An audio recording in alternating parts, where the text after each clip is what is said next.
आज के इस सभा में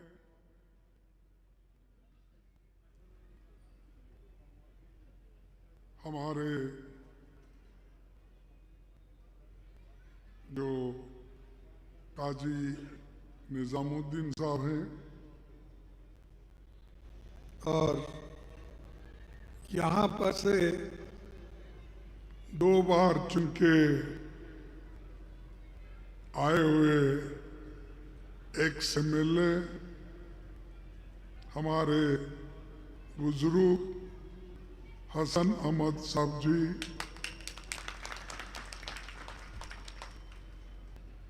और नौजवान हमारे साथी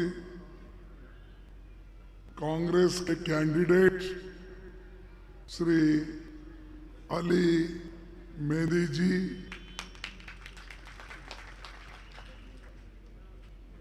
और DCC प्रेसिडेंट आदेश भरद्वाज जी, और यहाँ पर पधारे हुए सभी मेरे भाइयों, नौजवान साथियों, दूर दूर से घर में बैठकर सुन रही मेरी माताओं और बहनों और मीडिया के मेरे दोस्तों, ये चुनाव बहुत महत्व का चुनाव है। इसको कोई भी ऐसा नहीं समझना चाहिए कि चुनाव तो हर समय होता है, इस बार भी हो रहा है, चलो जो होता है।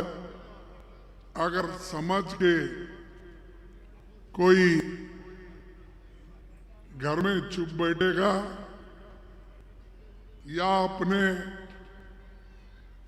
अलग सोच से काम करेगा, उसको बंद करो भाई कोई, तो समझिए इससे देश का माहौल खराब होगा, दिल्ली का माहौल खराब होगा, क्योंकि जो हालात दिल्ली के बने हुए हैं और जो केजरीवाल ने आपके पास आकर वोट मांगकर कांग्रेस को गालियां देकर कांग्रेस के खिलाफ झूठी बातें करके और अलग अलग तरीके से हमको बदनाम करने की कोशिश की। और ये वही इंसान है जो पहले ये कहता था करप्शन के लिए मैं लड़ रहा हूं, करप्शन हटाना है, लोकपाल लाना है, और इसने अन्ना हजारे जैसे बुजुर्ग आदमी को दिल्ली में लाके फंसाया, झूठ बोला और लोगों के वोट लिया। जो कुछ आपको मिला है दिल्ली के लिए या दिल्ली के प्रगति के लिए, वो सब कुछ कांग्रेस पार्टी ने दिया है, वो भी शीला दीक्षित के टाइम पर हम लोगों ने किया है। ऐसा कौन सा काम है आपका, मुझे बताइए, जो दिल्ली को आपने बदलाव किया? क्या बड़े बड़े रोड आपके हैं? क्या बड़े पुल्स आपने बनाया? क्या बड़े बड़े प्लेग्राउंड्स और अच्छे यानी खूबसूरत दिल्ली को बनाने में अगर किसी का हाथ है वो सोनिया गांधी जी का और शीला दीक्षित का है। और अरविंद केजरीवाल ने क्या किया? आया पैदल वोट मांगते और अब जाकर शीश महल में घुस गया। अरे जो आदमी छोटी सी गाड़ी चलाते शो करता था, लोगों को दिखाता था, अरे पापी जा रहा कहाँ है, कितने छोटी गाड़ी में जा रहा है। अब छोटी गाड़ी छोड़ के 10-10 गाड़ियां 20-20 गाड़ियां उसके साथ आते हैं। यह उसकी सिंप्लिसिटी है। और एक बैठा उसका बावा यहां पर दिल्ली में, वो भी ऐसा ही बोलता था, मैं तो बैकवर्ड का आदमी हूं, मैं चाय वाला हूं, मैं फलाना हूं, मेरी माँ बर्तन मांज के मुझे पढ़ाई। अरे कितने झूठ बोलते हो। अपने इस हुकूमत को हासिल करने के लिए तो माँ बाप पे भी झूठ बोलते हो। झूठ बोल बोलकर ये अरविंद केजरीवाल एक तरफ और उसका बावा यहां जो बैठा दिल्ली में मोदी, उन्होंने एक तरफ। ये दोनों झूठों के सरदार हैं। ये दोनों देश को डुबाएंगे। क्या मैं पूछता हूं, इनकी पार्टी तो पैदा नहीं हुई थी, केजरीवाल की वो बात हो रहा है, और उन्हें भी पैदा हुआ था कि नहीं मुझे मालूम नहीं। अभी मोदी जी भी देश के आजादी में हिस्से लेने के लायक नहीं थे क्योंकि उनकी उम्र कम थी। सब कुछ इस देश के आजादी दिलाने में और आजादी दिलाने के बाद देश को बनाने में पंडित जवाहरलाल नेहरू जी का हाथ था। और पंडित जवाहरलाल नेहरू जी ने IT, BT, polytechnics, industries, railway, airport, ये सब हमने बनाया। आप कहां थे उस वक्त? लेकिन मोदी जी को पूछो आप, या भगवत उनके आरएसएस के पूछो, वो बोलेंगे आजादी कब मिली, तो वो बोलेंगे 15 अगस्त 1947 में मिली, नहीं बोलेंगे। वो बोलेंगे आजादी मिली 2014 में, मोदी बोलेंगे। और भागवत बोलेंगे हमें आजादी मिली 2024 में जब राम मंदिर बना। अरे थोड़ी तो शर्म आना चाहिए। इस देश के लिए जो लोग कुर्बान किए, अपना जान दिए, सब कुछ खोए, पढ़ाई लिखाई छोड़ दिए, छोड़कर महात्मा गांधी, पंडित जवाहरलाल नेहरू, अब्दुल कलाम आजाद, ऐसे लोग इस मुल्क को बनाए हैं। और बाबा साहब अम्बेडकर जैसे नेता जो दलित कम्युनिटी के, उन्होंने देश के लिए एक संविधान दिया और उसी संविधान से हमारा देश चल रहा है। उसी से लोग आप आजादी मांगते हो, उसी के वजह से आप बोलते हो मेरे को बोलने की आजादी है, मेरे को हर जगह जाना की आजादी है, मुझे लिखने की आजादी है। ये क्यों बोलते हैं कि दस्तूर, हिंदुस्तान के दस्तूर में ये लिखा हुआ है सब लोगों को लिखने की आजादी है, पढ़ने की आजादी है, बोलने की आजादी है या नहीं है? अरे तुम हाथ तो उठाओ, है ना? ये किसने दिया?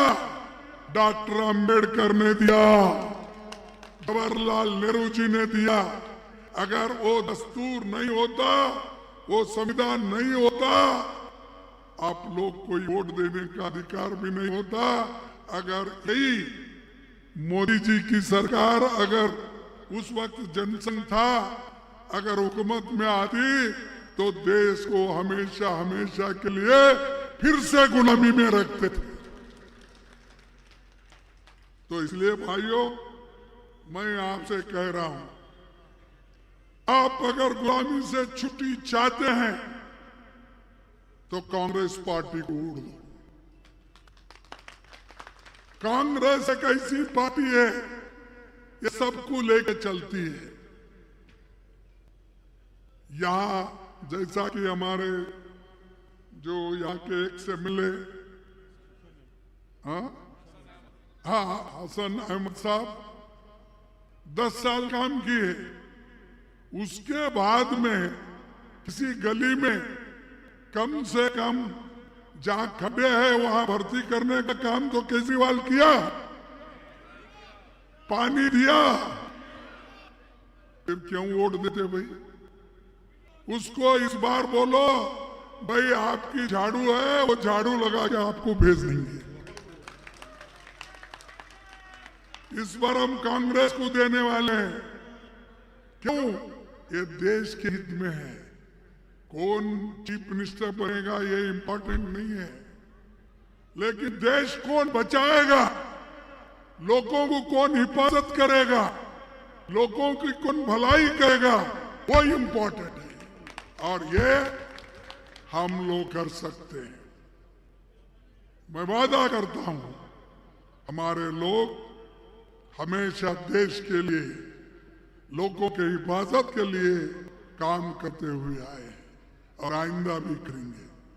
जब यह बहुत बड़ा हादसा हुआ दिल्ली में 2-3 जगह, क्या केजरीवाल आए थे? अरे वो तो बोल रहा मैं बहुत आया, लोगों के साथ रहा। नहीं तो आप झूठ बोल रहे, नहीं तो वो झूठ बोल रहे। झूठ। अच्छा, लेकिन राहुल जी आए थे, राहुल जी आए थे। ये है कांग्रेस। और बीजेपी के कोई आए थे तो ये इसीलिए तुम्हारे दुख में, तुम्हारे दर्द में अगर कोई तुमने हिस्सा लेना नहीं चाहता, उसको तुम दूर रखो। और जो लोग तुम्हारे साथ रहते हैं, दुख में आते हैं, उनको तुम साथ में रखकर चलो। मैं आपसे विनती करने के लिए आया हूं। और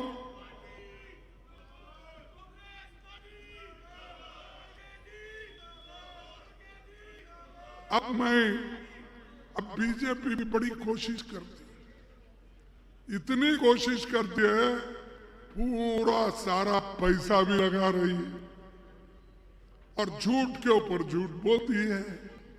पहले तो उन्होंने ये कहा, मोदी साहब, मैं फिर बाद में आपको दोहराना नहीं चाहता हूं, क्या कहे, 15 लाख रुपए काला धन बाहर से लाकर तुम्हारे जोब में डालूंगा। डाले? अरे वो तो डाले। प्राइम मिनिस्टर झूठ बोलता है, झूठ बोलता है। अच्छा छोड़ो भाई, एक झूठ हो गया।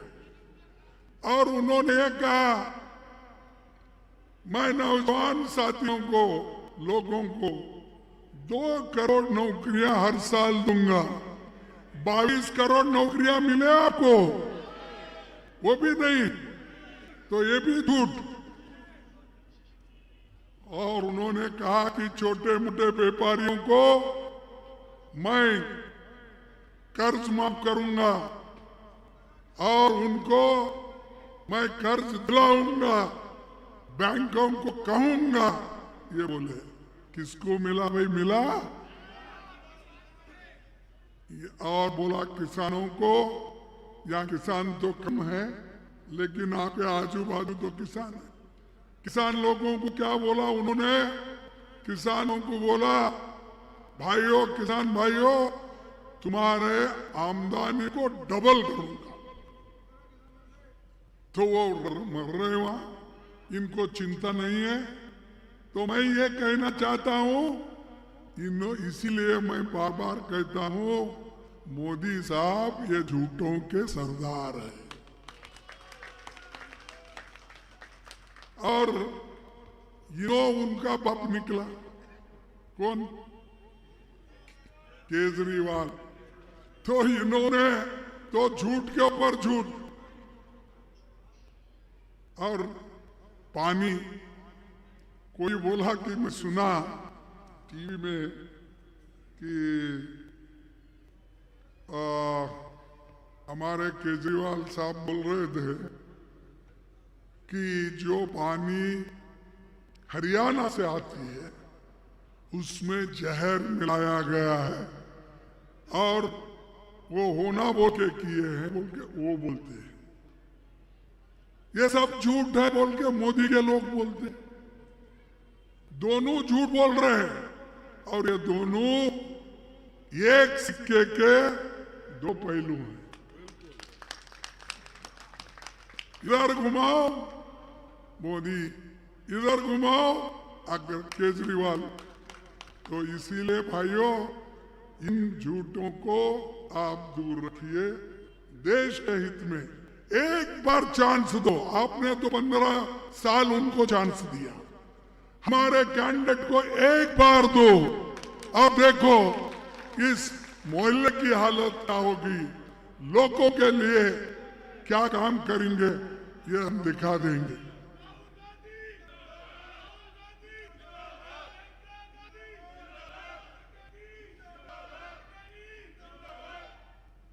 देखो, और ये लोग पावर के लिए लड़ते हैं, अधिकार के लिए लड़ते हैं, कुर्सी के लिए लड़ते हैं। लेकिन हमारी एक नेता है सोनिया गांधी जी, जिनको 2 बार प्राइम मिनिस्टर बनने का मौका आया तो भी उन्होंने उसको ठोकर मारकर मनमोहन सिंह जैसे आदमी को और एक इकोनॉमिस्ट को उन्होंने बनाया। आप बना सकते किसी को? वो केजरीवाल तो कुर्सी भी नहीं छोड़ रहा। कल के दिन किसी मजबूत आदमी को अगर बिठाऊंगा तो मुश्किल है वो कुर्सी छोड़ेगी या छोड़ेगा या नहीं। तो इसीलिए उन्होंने एक महिला को बिठा दिया, और वो कह दिया ये टेम्पररी है। बोला नहीं? ये बोल रहे नहीं तुम्हारे तकरीर में बोल रहे, तो ये टेम्पररी। अरे एक चीफ मिनिस्टर है, वो कुर्सी पे बैठी है और उसके सामने बोल रहा है कि केजरीवाल ये टेम्पररी है। तो ऐसी ये शर्मनाक बात है। और ऐसे जहनियत के लोगों को अगर आप प्रोत्साहन दिए तो समझो आपकी खैर नहीं। अगर देश को बचाना चाहते हो, संविधान को बचाना चाहते हो, जमहूरियत को बचाना चाहते हो, तो आप कांग्रेस को बचाओ, कांग्रेस को वोट दो, हमारे कैंडिडेट को आप लाइए। और एक बात मैं कहने जा रहा हूं, झुग्गी झोपड़ियों का।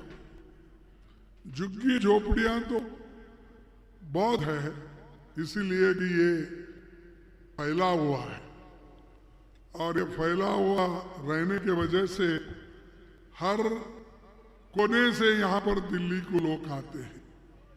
ये ना बम्बई है, ना कलकत्ता है, ना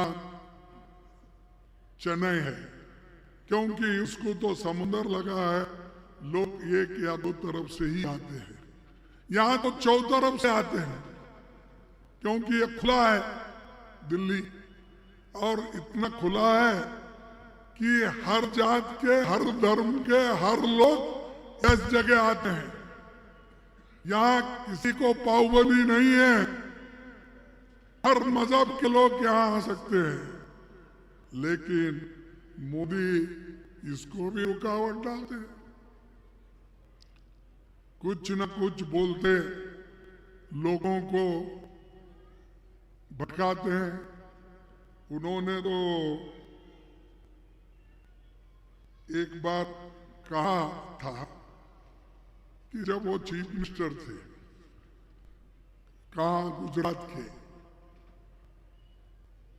रुपए का मूल्य गिर रहा ना, डॉलर के मुकाबले में हमारा पैसा बहुत कमजोर हो गया, इतना कमजोर हो गया मोदी अगर बैठे तो भी जल्दी उठ नहीं सकते।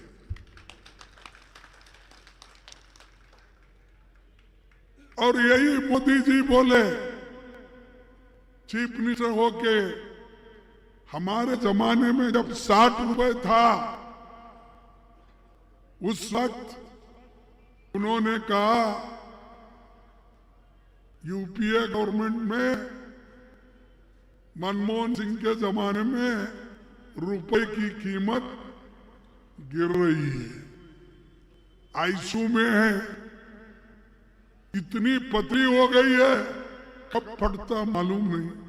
ये उन्होंने, अरे बाबा हमारे जमाने में तो 60 था, तेरे जमाने में अब 86 रुपीज 80 पैसे हो गया, तुम कितने पतले हो गए हो, तुम तो दम तोड़ रहे हो, तुम वेंटिलेटर पे हो और हमको कहते हो। अरे क्रिटिसाइज करने का तुम्हारे पास कोई हिम्मत नहीं है। जो देश को बनाया हमने, झेला हमने, जेल गया हमने, मार खाया हमने, और आजादी दिलाई हमने, और तिरंगा झंडा चढ़ाया हमने। इसलिए भाइयों, मैं ये लोगों को कहना चाहता हूं, जो लोग हमारे वोट को फोड़ने की भी कोशिश करते हैं, जो माइनॉरिटीज के वोट हैं, दलितों के वोट हैं, उनको डिवाइड करके हुकूमत करना चाहते हैं। लेकिन अब होशियार हो गए, मुसलमान भी होशियार हो गए, माइनॉरिटीज भी, और दलित भी होशियार हो गए। अब दलित डरने वाला नहीं है। अब वो जमाना चले गया जब तुम डराते थे, हम डरते थे। मैं भी एक दलित हूं, मैं कहा एक ब्लॉक कांग्रेस कमेटी से लेकर अब एआईसीसी प्रेसिडेंट बना हूं। मैं 1972 से लेकर अब तक लड़ते हुए आया हूं। मैं 12 बार जीता हूं। कितने बार? 12 बार जीता हूं। एक ही इलेक्शन मेरा गया 19 में, ये सब आरएसएस, मोदी, शाह, सब लोग एक होकर इसको हराओ, इसको हराओ। अरे तुम क्या हराते हो? तुम तो नकली वोट तैयार करके, वोटर लिस्ट तैयार करके तुमने मुझे हराया, नहीं तो लोग कभी भी मुझे हराते। इसीलिए मेरा 53 साल चल रहा है। 53 साल से मैं एमएलए हूं, एमपी हूं, मिनिस्टर हूं, कई बार हो गया, सेंट्रल में मिनिस्टर हो गया, ये सब देखे हैं। लेकिन अब मिनिस्टर के लिए नहीं, हम ये चाहते हैं कि हमारी जो आइडियोलॉजी है, हमारी जो विचारधारा है, उस विचारधारा को मजबूत बनाने के लिए हम लोग सियासत में आए हैं। सियासत में खुशी के लिए नहीं आए, या जो आज लड़ रहे हैं कुर्सी के लिए, वो नहीं है। हम जैसा कि सोनिया गांधी कुर्सी को लात मारकर उन्होंने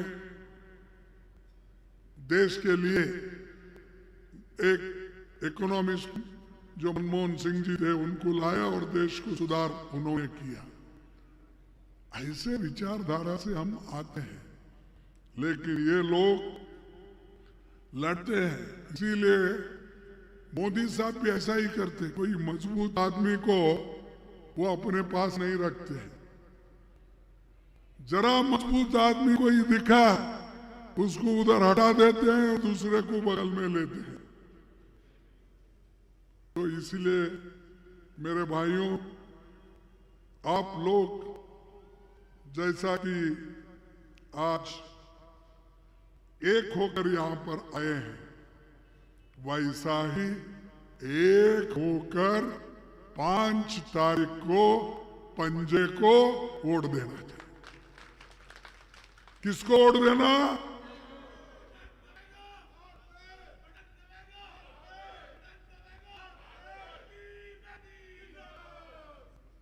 और एक मैं ये कहूंगा कि आप तो हाथ को मजबूत करेंगे, क्योंकि अगर हाथ नहीं तो कुछ भी नहीं।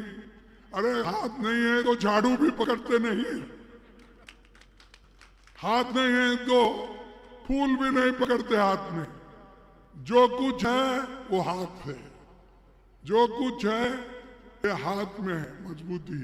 देश को बनाने का मनरेगा जैसा स्कीम्स, फूड सिक्योरिटी जैसे स्कीम्स, बच्चों को हायर प्राइमरी स्कूल तक फ्री पढ़ाने का, ये सब किसने किया? ये हमारी पार्टी ने किया। और यहाँ तो हमेशा केजरीवाल साहब कहते हैं मैं स्कूल बनाया, हॉस्पिटल बनाया। क्या मोहल्ला हॉस्पिटल? क्या हाँ, मोहल्ला क्लिनिक, ये सब बनाया बोलते हैं। अरे क्लिनिक तो खोले होंगे वहां, यहाँ नहीं बोल के नहीं। मैंने सुनो, उसी लिए वो दिखाने के लिए खोले, अंदर कुछ भी नहीं। अंदर क्या है? खोखला है। जाने दो, उनकी बात ज्यादा नहीं करना, लेकिन देश के लिए कांग्रेस पार्टी इंपॉर्टेंट है।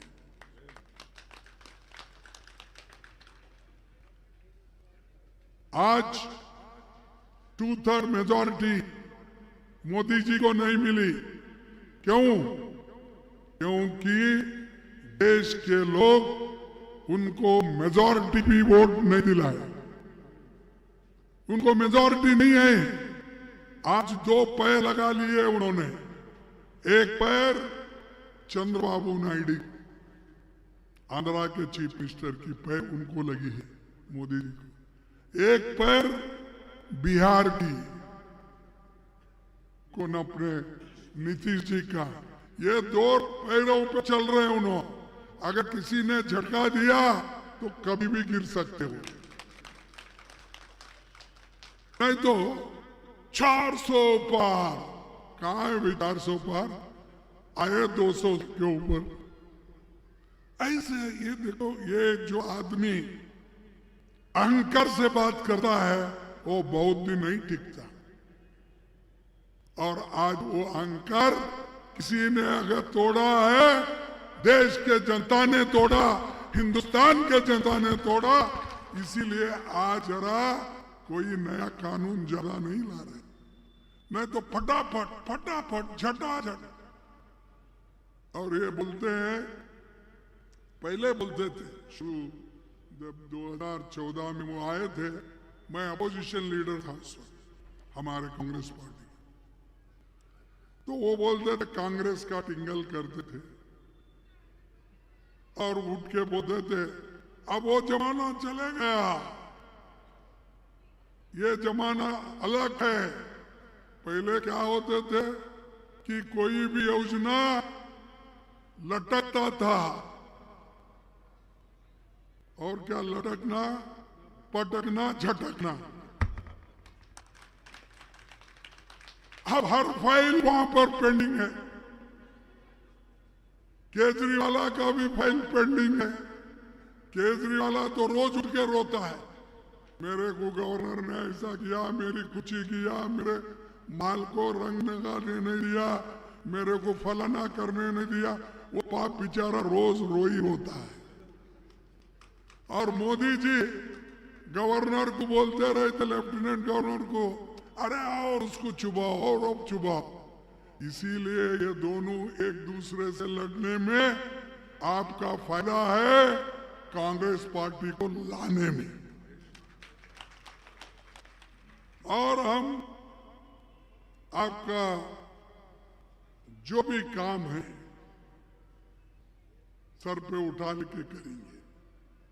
और दूसरी चीज, आपको चुन के आने के बाद आपके पिताजी ने जैसा काम किया था ऐसा करना, नहीं तो नेक्स्ट आपकी भी अकाल पट्टी हो जाएगी, इसको याद रखना चाहिए। और खास करके हमारे जो लोग हैं ये मुस्तफाबाद हल्के के, आप लोग इस कॉन्स्टिट्यूंसी को बचा के रखो। ये हमेशा कांग्रेस की कॉन्स्टिट्यूंसी रही है।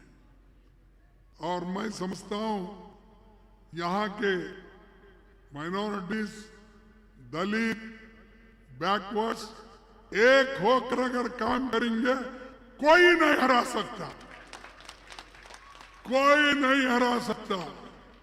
अगर हारेंगे तो तुम्हारे गलती से हारेंगे, लोग नहीं हारने दे। आपको लोग नहीं हारना देते, लेकिन अगर कोई गलती हो गई तो हमसे हो गई तो उसको दुरुस्त आप कर सकते हैं, ठीक कर सकते हैं। तो इसलिए मैं आप ज्यादा बात आपके सामने न कहते हुए मैं इतना ही कहूंगा कि साथियों, ये दिल्ली बहुत बड़ा एक चुनाव है। अगर पहले मैं एक बार देखा था, हम सब अपोजिशन में थे और मैं चौथा बार कुछ एमएलए बना था, चौथा पांचवी बार। तब हमारी सब जगह हारे तो दिल्ली हमारे को मिली थी, दिल्ली जीते थे हम। उस जीतने के बाद 2004 में फिर हमारी गवर्नमेंट यहाँ आई सेंटर में, तो हमको जीत दिलाने वाले लोग कौन है?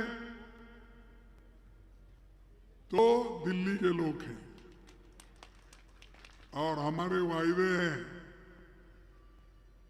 5 वायदे हम करके दिखाएंगे, क्योंकि हमने कर्नाटक में किया है, आंध्रा में भी किया है, हिमाचल में जो किया है वहां पर भी हम 7-8 स्कीम्स किए हैं, 2-4 अभी करना बाकी है।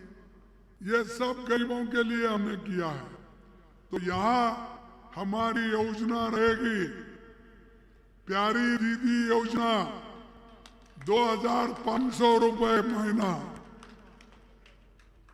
कितना? 2500। फ्री बिजली योजना 300 यूनिट तक। तीसरी योजना युवा उड़ान योजना, और वो स्टाइपेंड देकर हमारे नौजवानों को 8500 रुपए पहली नौकरी पक्की। महंगाई मुक्त योजना, 500 रुपए में गैस सिलेंडर और मुफ्त रहे। जीवन रक्षा योजना, 25 लाख रुपए का फ्री इलाज। हम जो राजस्थान में किए थे वही मॉडल पे हम एक करने जा रहे हैं। ये झूठ नहीं, ये सब सच है। अगर मैं झूठ बोलते फिरता तो मैं 53 साल से चुन के नहीं आता था।